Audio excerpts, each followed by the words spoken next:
Good evening, YouTube. It's Rachel. Welcome back. It is another journal entry. Today is very late Sunday, the 6th of November, 2016. Technically, it is Monday the 7th. I always have this thing, though, if I haven't slept, it's not technically the next day. But it is. So you could say Monday the 7th. It is probably around 1 a.m. Laying in bed, unable to sleep. I spent a lot of effort trying to stop biting my nails, and I was very successful until recently. And I have regressed, and I realized tonight that must have been chewing on my fingers all weekend long. I catch myself doing it once in a while, but a lot of it is subconscious. It's a coping mechanism, I guess. It's not as bad as other people's coping mechanisms, I suppose, but I'm not proud of it either. It's a dirty habit, and I'd love to be able to break it. It was a bit of a rough go this weekend for me. I'm dealing with some pretty serious personal stuff. I am trying to keep myself together, trying not to lose my mind completely. I'm really, really trying to be strong. It's amazing how much strength you have when you don't realize how much strength you have. I definitely thought that if I've ever had to experience something like I'm experiencing now, that I would have probably just offed myself, just because it is such a hard thing to deal with. But somehow I'm still here. I am still here. So I had an urge today that it made me feel pretty ashamed of myself. When I was younger, I was pretty masochistic. I did a lot of self-harm and self-injury. I have a lot of scars because of it, and I'm not proud of it. For me, it was almost like a trance. I would just get really, really upset, and I would just end up hurting myself, and I don't know if it was the endorphin rush or what. I'd almost instantly feel better. Kind of like in old days when you were sick and they would kind of cut you open and you'd bleed and it was supposed to heal you. It was kind of like that for me. So I had the urge today to run a blade across my skin because I was having such a hard time coping with what I was coping with that I just wanted relief. I just wanted release. I just wanted to feel something that wasn't my heart breaking. That is not a healthy state of mind. I'm not proud of it. I have always, when I did self-harm, keep it in places people wouldn't see it. I, to this day, am embarrassed when people do see it. If I have to go swimming or go to a beach, it's very difficult for me because I'm so afraid of people seeing my history that's pretty much all over me. It's a terrible thing to have to deal with.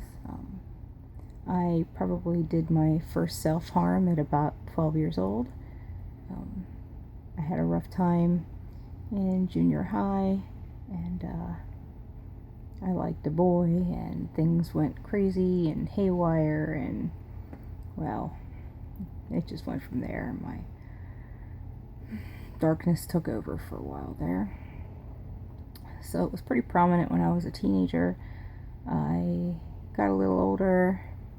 It would rear its ugly head here and there. Then when my one ex and I broke up, it became habituary, almost nightly, in order to fall asleep. Sometimes I would drink, sometimes I would just cut myself, sometimes God knows what. I was in a really dark place. It was a really bad time. I'm proud because when my ex-husband walked out on me, packed up and ran off with another woman while I was at work, I never injured myself. I sought help through friends. I sought help online. I tried to meet new people. I tried to occupy my mind, and I'm proud to say that I didn't do it. I didn't self-harm. And it was hard. It was really hard after that initial abandonment, because it's just, you want that pain to end, and it doesn't really do what you want sometimes. So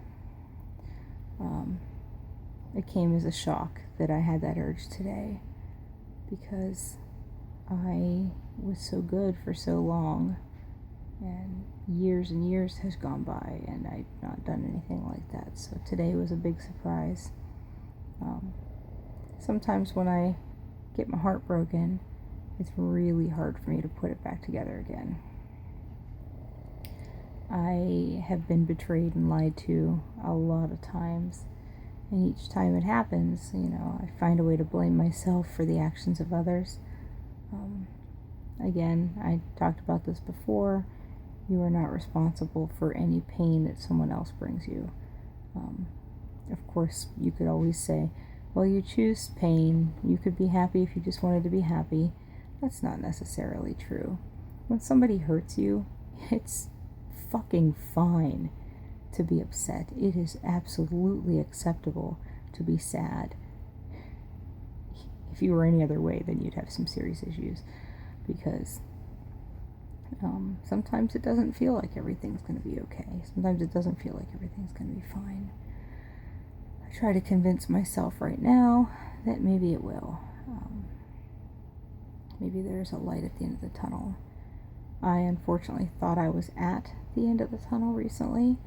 I was just about to step out of it into this world of rainbows and love and happiness.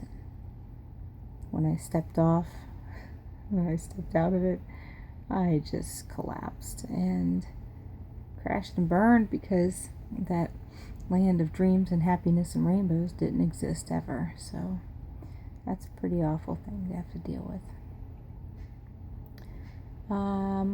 Well, I guess that should be it for now. I am starting to get kind of tired, and I should go to sleep. I gotta be at work in a couple hours. I just having one of those nights where where I'm just feeling kind of lonely and down, and I want to reach out to the world, and I want to find people that have been in the same situation as me, and I want to talk to them, and I want to find out how they healed and how they forgave and how they got over things, because I'm having such a difficult time. Well, I hope everybody has a good night and a good Monday coming up. Bye.